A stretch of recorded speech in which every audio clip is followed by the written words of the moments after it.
আমরা কিন্তু প্রত্যেকেই চাই আমাদের জীবনের স্পেশাল মুহূর্তগুলোকে সারা জীবনের মতন করে বন্দি করে রাখতে।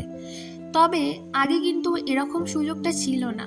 তবে এখন যখন আছে তাহলে কেন করব না? আজকে যে দিদিভাই আমাকে এই ফ্রেমটা অর্ডার করেছিল, সেই দিদিভাই আমাকে মেসেজ করে বলেছিল যে সে অনেক দিন ধরেই চাইছে এরকম রেজিনের একটা ফ্রেম বানাতে, আর তার এরকম রেজিনের ফ্রেম খুবই ভালো লাগে।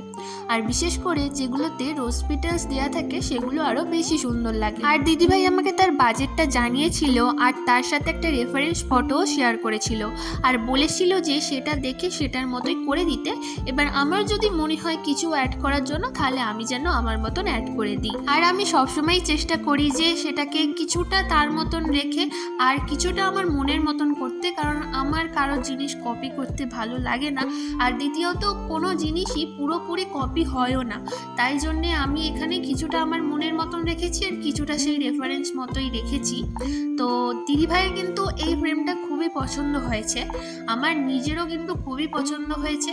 আর তোমাদের কেমন লাগলো অবশ্যই জানিও। তোমরাও যদি অর্ডার করতে চাও তাহলে আমার সাথে যোগাযোগ করতে পারো। টাটা।